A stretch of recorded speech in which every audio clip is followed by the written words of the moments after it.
Kesiangan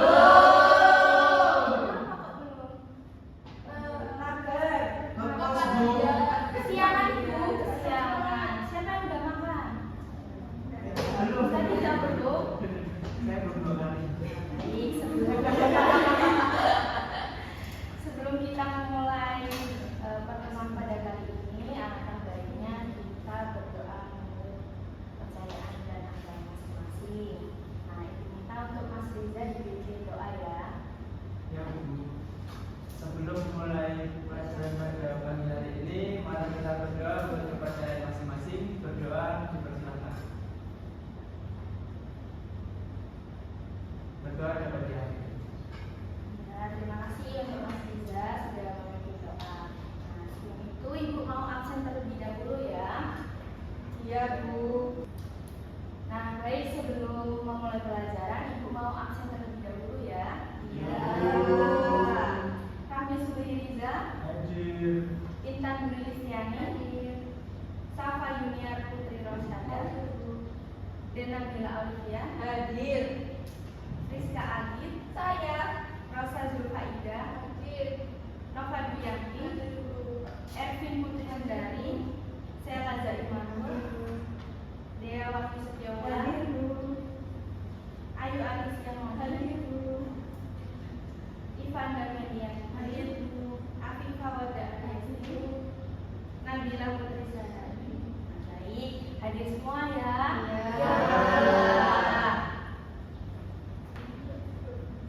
Nah, kali ini kita akan belajar mengenai materi yang sangat menarik ya, karena materi pada kali ini itu menyangkut kehidupan kita sehari-hari. Ada yang bisa tebak kita akan belajar materi apa?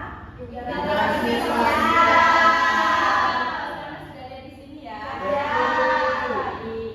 Jadi kita pada pertemuan kali ini kita akan membahas mengenai interaksi sosial. Tuh. Ada yang tahu apa itu interaksi sosial? Ngobrol Bu. Ngobrol, apalagi hubungan timbal balik. Nah, bagus. Jadi interaksi sosial itu hubungan timbal balik. Nah, pada pertemuan kali ini anak-anak diharapkan untuk mampu memahami definisi dari interaksi sosial. Yang kedua, mampu memahami syarat, jenis, dan bentuk dari interaksi sosial. Lalu yang ketiga ada anak-anak diharapkan mampu untuk menganalisis dampak dari interaksi sosial. Gitu ya. Nah, jadi pada pertemuan kali ini kita akan membahas topik yang sangat menarik karena menyangkut kehidupan kita sehari-hari, yaitu interaksi sosial. Nah, coba Ibu minta tolong kepada Mbak Rosa untuk membaca definisi dari interaksi sosial. Interaksi sosial adalah hubungan timbal balik antara individu maupun kelompok untuk mencari kegunaan yang diterapkan dalam kehidupan masyarakat dan membangun sistem dalam hubungan sosial. Nah, bagus, terima kasih untuk Mbak Rosa. Jadi apa kata kunci dari definisi interaksi sosial? Hubungan timbal balik. Bagus. Jadi interaksi sosial itu merupakan hubungan timbal balik antara individu satu dengan individu yang lainnya. Seperti itu ya. Nah, Ibu ada gambar contoh dari interaksi sosial. Nah, ini merupakan contoh dari interaksi sosial ya. Nah, dari gambar ini, apakah kalian tahu mengapa interaksi sosial itu menjadi syarat utama dari semua kegiatan sosial? Yang tahu angkat tangan? Saya tahu, Bu. Nah, silakan Mbak Dina. Karena kalau tidak ada interaksi sosial maka kita tidak bisa melakukan kegiatan sosial, Bu. Nah, bagus. Tepuk tangan untuk Mbak Dina. Jadi, interaksi sosial itu merupakan syarat utama dari semua kegiatan sosial.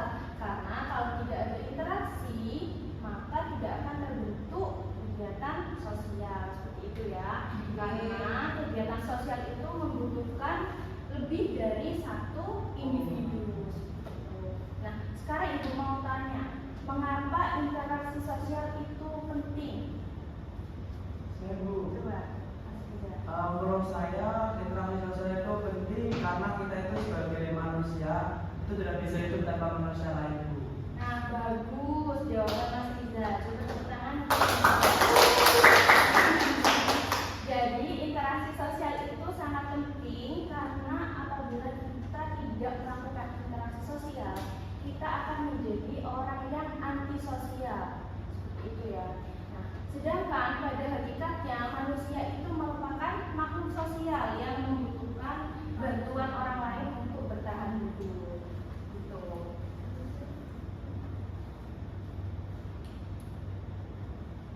Interaksi sosial itu memiliki syarat-syarat, yaitu yang pertama ada kontak sosial. Nah, kontak sosial ini dibagi menjadi dua, ada kontak sosial secara langsung dan kontak sosial yang tidak secara langsung. Nah, siapa yang tahu atau siapa yang mau memberi contoh kontak sosial secara langsung itu yang seperti apa? Saya, Bu. Ya, silakan. Menyapa teman di jalan itu termasuk kontak sosial secara langsung? Nah, bagus. Jadi menyapa teman di jalan secara langsung itu merupakan kontak sosial secara langsung nggak? Ya. Bagus. Jadi menyapa teman secara langsung itu merupakan kontak sosial secara langsung karena kita mengalami tatap muka. Tuh. Yang kedua ada kontak sosial secara tidak langsung. Ada yang mau memberi contoh? Silakan. Teleponan dulu dengan teman. Nah, bagus, teleponan dengan teman. Ada yang bisa memberi contoh lain selain teleponan dengan teman? Silakan Mbak Moni. Ketika chattingan sama teman. Nah, ketika chattingan sama teman, bagus sekali ya contoh yang diberikan oleh Mbak Intan, Mbak Moni, dan juga Mas Riza. Tepuk tangan. Nah, jadi yang kedua yaitu ada komunikasi. Nah, komunikasi ini merupakan salah satu syarat utama juga dalam interaksi sosial. Karena kalau tidak ada komunikasi, ya tidak akan terjadi interaksi sosial. Seperti itu ya, dapat dipahami? Dapat. Dapat. Baik.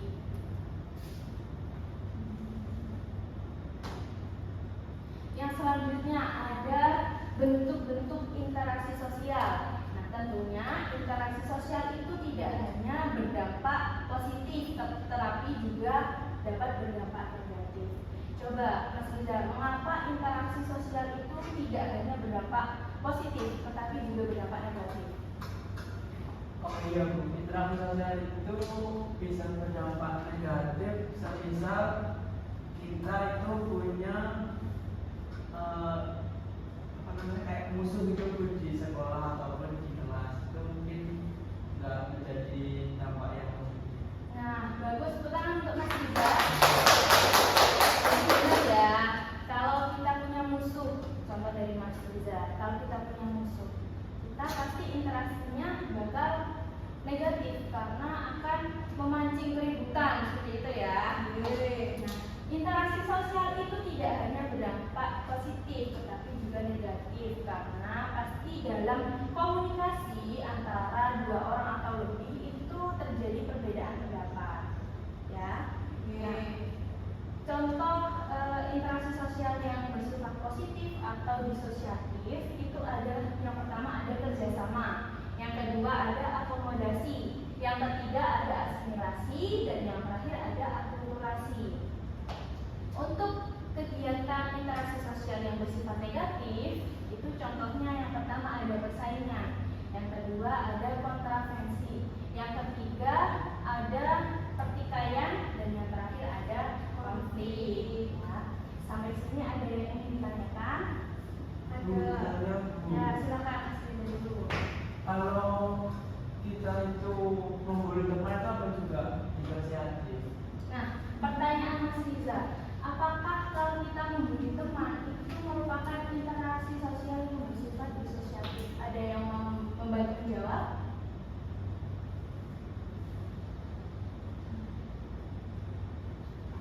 Iya saya. Oh iya, silakan Mbak Dina. Menurut saya, membuli teman itu termasuk interaksi sosial disosiatif karena mengacu pada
dapat mengarah ke hal yang negatif karena alasannya dalam persaingan tersebut pastinya terdapat dua kubu yang sama-sama ingin menang dan bisa saja mereka melakukan persaingan secara sehat, itu akan mengarah ke hal yang positif. Tetapi apabila mereka persaingan tersebut dilakukan dengan cara yang tidak sehat, itu pasti akan mengarah ke hal yang negatif. Seperti itu ya. Nah, sampai sini ada yang mau ditanyakan lagi? Sudah. Berarti sudah paham semua ya? Sudah. Kalau sudah paham semua, ibu mau tanya. Coba Mbak Ervin pernah nggak terlibat dalam interaksi sosial yang bersifat disosiatif, maupun itu persaingan atau kontroversi atau pertikaian? Mbak Ervin pernah nggak? Pernah. Seperti apa? Waktu lomba nari Bu. Waktu lomba nari. Bagaimana Mbak Ervin menyelesaikan persaingan tersebut? Dibicarakan dengan baik. Dibicarakan dengan baik, berarti persaingan Mbak Ervin tersebut mengarah ke hal yang negatif atau positif? Positif karena apa? Karena kebaikan, Bu. Nah, bagus. Berarti sudah paham semua ya? Iya. Nah, bagus.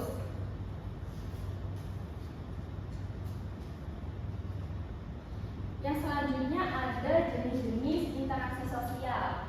Yang pertama ada interaksi individu dengan individu. Itu bisa memberikan contoh seperti Mbak Rani dengan Mbak Iris. Dia ngobrol mengenai tugas ataupun hal yang lain. Itu merupakan interaksi sosial berjenis individu dengan individu. Lalu yang kedua ada interaksi individu dengan kelompok. Nah, di sini interaksi individu dengan kelompok itu seperti ibu dengan kalian. Di sini ibu berperan sebagai individu dan kalian berperan sebagai kelompok. Itu. Yang ketiga ada interaksi kelompok dengan kelompok. Siapa yang mau mencontohkan? Ya, silakan contohkan. Contohnya sepak bola Bu. Nah, bagus. Contohnya sepak bola. Mengapa kok sepak bola dapat dikelompokkan ke dalam interaksi yang kelompok dan kelompok? Karena ada dua tim. Nah, karena ada dua tim. Di dalam tim tersebut ada persaingan ya. Selain sepak bola, ada yang bisa mencontohkan? Silakan Ervin. Karena desa saya sama desa sebelah. Nah, bagus. Karena desa Mbak Ervin dengan desa lainnya. Selain itu, coba Mas Riza dicontohkan. Oh ini Bu, semisal di sekolah itu ada geng kayak cowok sama cowok kan biasanya ada interaksi. Nah, ya antar geng, interaksi antar geng. Menurut kalian geng-geng di sekolah itu biasanya interaksinya bersifat positif atau negatif? Negatif. Mengapa kok interaksinya dapat dikategorikan negatif? Biasanya itu nanti ada perkelahian Bu. Nah, ada perkelahian. Itu termasuk interaksi sosial yang disosiatif ya. Ya. Bagus. Itu. Sampai sini ada yang mau ditanyakan? Tidak. Ya, baik. Nah, ini untuk selanjutnya seperti contoh-contoh yang telah dicontohkan oleh teman-teman kalian ya.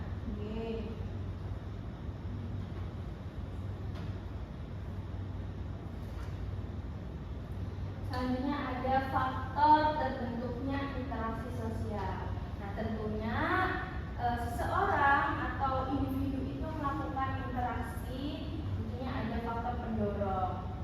Entah individu itu memerlukan bantuan atau dia bersimpati atau berempati. Itu ya. Yang pertama ada imitasi. Coba Mbak Fani dibaca. Imitasi seseorang atau lebih melakukan untuk meniru seseorang dalam hal kaya, sikap, perilaku, hingga penampilan yang terlihat menyerupai orang lain. Baik, terima kasih Mbak Ikanda. Coba Mbak Rani dibaca yang sugesti. Sugesti seseorang yang terpengaruh karena adanya suatu perubahan yang memberikan orang lain tentang berbagai cara tertentu untuk melaksanakan suatu aksi. Nah, jadi dari imitasi imitasi itu merupakan seseorang yang ingin meniru gaya orang lain. Nah, sedangkan sugesti itu sebuah dorongan dari orang lain untuk melakukan hal tertentu, gitu ya. Lalu yang ketiga ada identifikasi. Coba Mbak Nova dibaca. Identifikasi.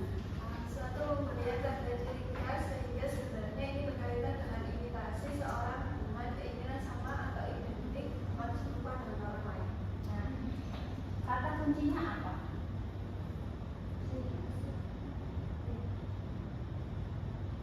Ciri khas kunci. Nah, ciri khas atau keinginan gitu ya, yang ciri khas atau keinginan. Nah, jadi ibu mau tanya apa sebenarnya perbedaan dari imitasi dan identifikasi? Tidak tahu Bu.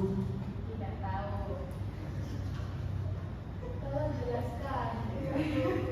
Jadi imitasi dan identifikasi itu berbeda karena imitasi itu sudah melakukan untuk meniru orang lain, sedangkan identifikasi baru rasa keinginan menandai orang, aku mau niru orang itu, mau. Sedangkan imitasi itu sudah melakukan meniru itu.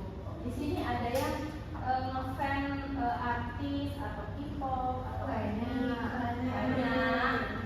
Nah, salah satu contoh dari imitasi itu seperti sekarang anak-anak muda suka berpakaian ala-ala Korea. Itu salah satu contoh dari imitasi ya. Lalu yang keempat ada simpati dan yang terakhir ada empati. Coba Mbak Safa dibaca simpati dan empati. Simpati yaitu bagaimana kita memperlihatkan sikap akan rasa tertarik pada sesuatu hal sehingga menimbulkan aksi. Empati merupakan menunjukkan sikap atau rasa pada orang lain, baik itu kebahagiaan maupun kesedihan. Nah, dari kedua persoalan ini, apa kata kunci yang dapat kalian ambil dari simpati maupun empati? Coba agak keras, Mbak Rani. Simpati menimbulkan aksi, sedangkan empati cuma sikap atau rasa. Nah, bagus Bu. Jadi dari penjelasan Mbak Rani, kata kunci dari simpati. Simpati itu memperlihatkan sikap yang akhirnya menimbulkan aksi, tetapi empati itu hanya sekedar rasa. Apa kalian sadar akan perbedaan ini? Ada yang mau memberikan contoh bagaimana bukti nyata dari simpati dan juga empati? Saya Bu. Silakan. Reza. Saya pernah merasakan simpati itu ketika menolong teman waktu kesusahan untuk mengerjakan tugas. Simpati ya? Ya, simpati. Terus yang empati itu saya pernah memiliki rasa sedih ketika ada orang di pinggir jalan itu kayak yang minta. Nah, bagus. Tekan untuk Mas Riza. Jadi Mas Riza memperlihatkan rasa simpatinya itu dengan cara dia menolong temannya yang membutuhkan bantuan. Nah, untuk rasa empati Mas Riza itu dia merasa sedih ketika melihat pengemis yang ada di jalan. Nah, mengapa sih kok orang itu harus memiliki simpati dan juga empati? Yang harus orang miliki terlebih dahulu itu empati sebenarnya, karena orang itu akan terdorong untuk melakukan suatu hal atau kegiatan yang positif apabila dia memiliki rasa keinginan untuk membantu. Nah, rasa keinginan tersebut itu merupakan empati dan dia melakukan menolong atau kegiatan yang lainnya itu merupakan simpati, gitu ya. Jadi simpati itu merupakan wujud nyata dari empati seseorang. Ya, dapat adik kami? Bisa. Dari sini ada yang ingin ditanyakan? Tidak. Jadi sudah paham semua ya?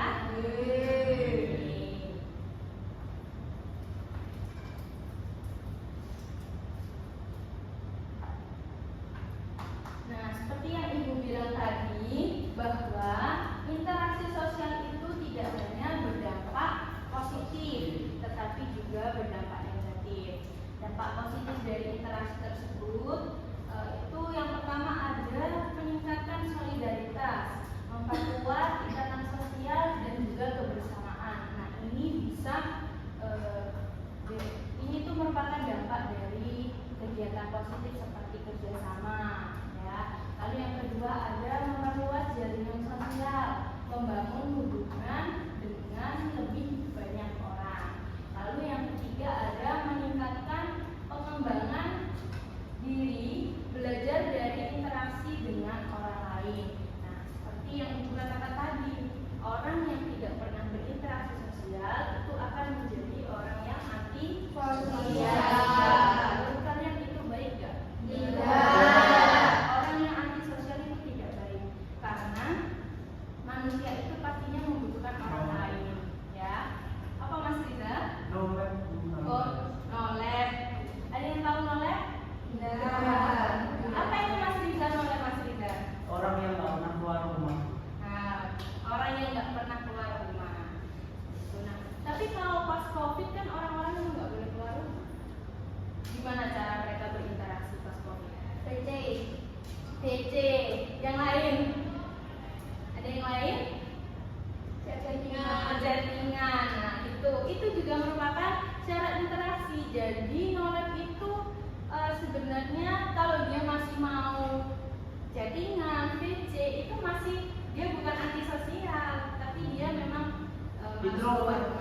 Ya, introvert seperti itu ya. Nah, selanjutnya ada dampak negatif dari interaksi sosial. Yang pertama, konflik dan ketegangan, perbedaan pendapat yang tidak terselesaikan. Nah, jadi perbedaan pendapat itu wajar karena setiap orang itu tentunya memiliki pendapat yang berbeda-beda ya. Tetapi tergantung orang itu menyelesaikan masalahnya dengan cara yang seperti apa. Nah, konflik dan ketegangan ini biasanya itu timbul karena adanya persaingan. Ya. Lalu yang kedua ada diskriminasi, perlakuan tidak adil berdasarkan perbedaan tertentu. Contohnya seperti perbedaan ras, ya agama seperti itu. Atau bisa saja masalah sepele, perbedaan pendapat. Jadi perbedaan pendapat itu juga dapat mengacu pada interaksi sosial yang bersifat disosiatif karena adanya satu kubu yang tidak bisa menerima pendapat kubu yang lainnya. Lalu yang terakhir ada pengaruh negatif tindakan atau sikap yang merugikan individu atau kelompok. Jadi bisa dicontohkan seperti sekolah yang tadi dicontohkan sama Mas Riza, ada geng ya, yang satu dengan geng lainnya. Mereka kalau tawuran itu pastinya tidak merugikan diri mereka sendiri, tetapi merugikan diri orang lain juga. Bisa saja merusak fasilitas, merusak fasilitas yang lainnya di sekolah maupun di lingkungan tempat mereka melakukan tawuran tersebut. Itu ya. Dari sini ada yang ingin ditanyakan? Berarti sudah paham semua ya? Sudah, alhamdulillah.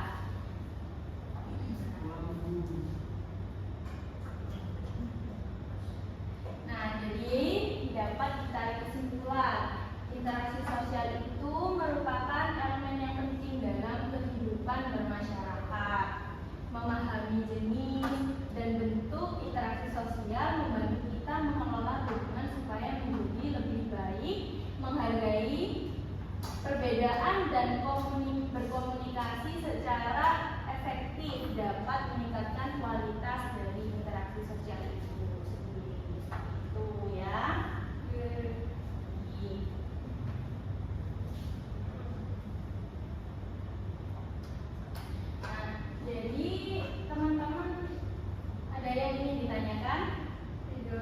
Sudah, Bu. Berarti sudah paham semua ya? Sudah.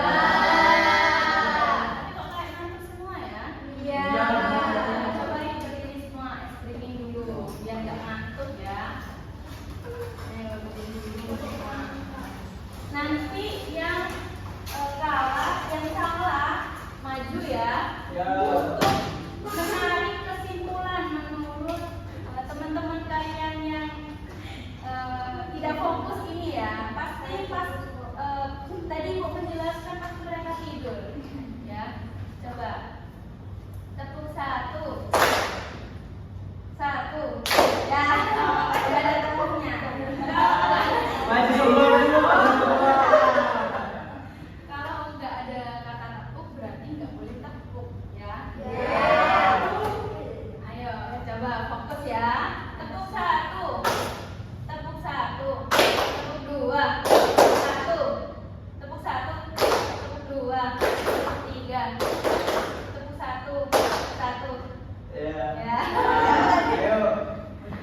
Siapa yang tepuk? Nggak ada. Coba Ibu mau ini ya. Kalau bilang malam berarti nggak boleh tepuk. Ya. Kalau pagi berarti tepuk satu ya. Oke? Tepuk satu. Loh, ini tetap namun ada tambahan ya. Jadi harus fokus. Tepuk satu.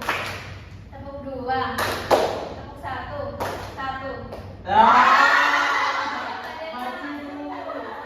Suruh sabu. Mbak Dena mau tambahan teman berapa? 5. Jangan 5. Dua berarti yang masih 3 ya. Oke, kita cari. Mbak Dena, lihat ya teman-temannya yang salah. Tepuk satu, tepuk dua, pagi. Yang dah tepuk mah. Yang Ayo lagi. Tepuk malam, tepuk siang. Kan Dua kali. siang. Kalau Ibu bilang pagi satu ya, tepuk pagi satu, tepuk siang 2. Kalau tepuk malam nggak ada. Ya. Tepuk satu, tepuk siang, pagi.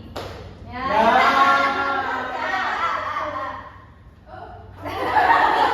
Terus kau bagi ya.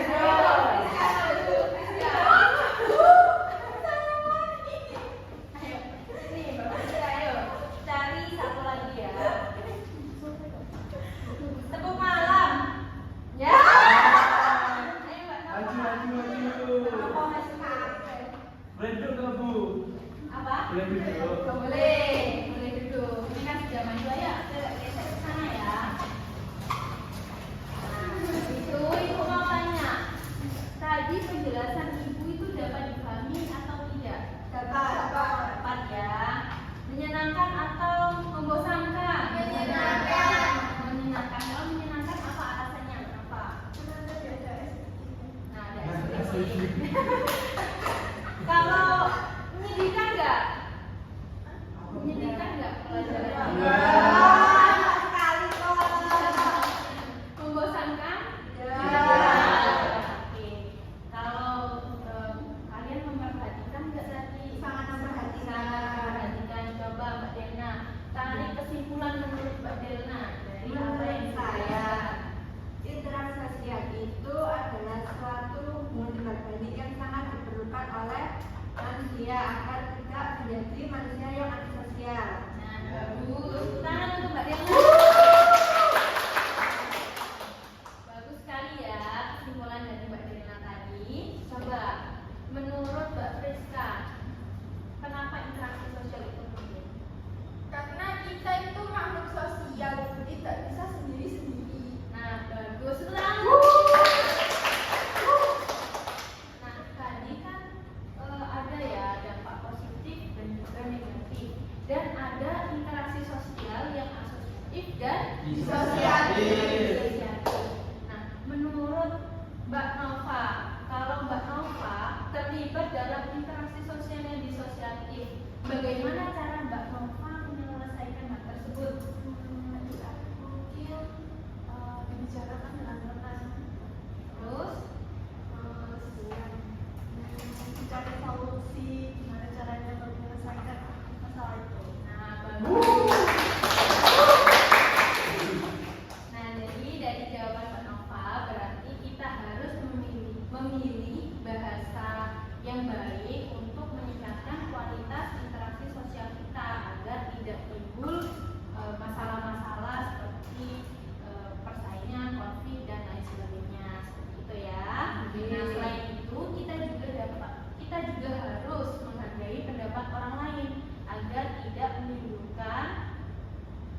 coba?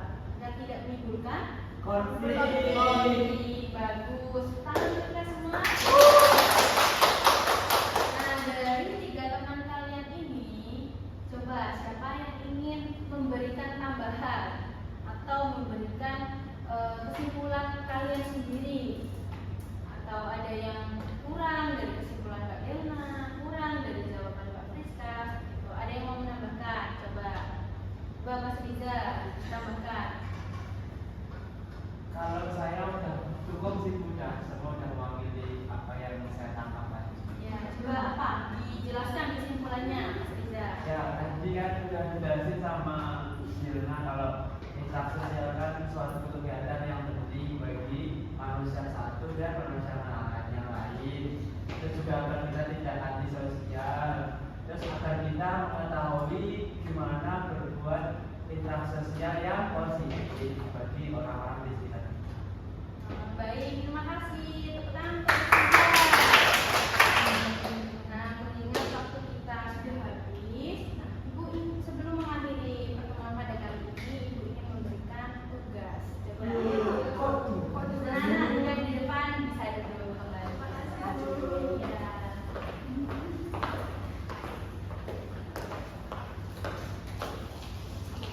Nah, jadi tugasnya itu nanti Ibu akan mengirim link YouTube ya. Nanti kalian semua itu Ibu suruh membuat mind map. Nah, tugas ini bersifat individu. PR ya Bu. PR. Buat minggu depan, Bu. Siapa yang setuju kelompok? Saya. Gak ada kelompok, jadi satu kelompok berisi 4 orang ya. Yang belakang itu nggak apa-apa, 5 orang. Nanti Ibu kirim link YouTube. Nah, kalian membuat kesimpulan, tapi kesimpulan tersebut disajikan dalam bentuk mind map. Dan nanti pastinya ada solusi, faktor, dan juga lainnya. Dapat dipahami? Bisa. Bisa, bagus. Tepuk tangan untuk kita semua. Nah, sebelum mengakhiri pertemuan pada kali ini, kita alangkah baiknya kita mengucapkan puji syukur kepada Tuhan supaya apa yang Ibu sampaikan kali ini bermanfaat untuk kita semua. Berdoa untuk menutup pembelajaran pada pertemuan kali ini dimulai. Berdoa diucapkan.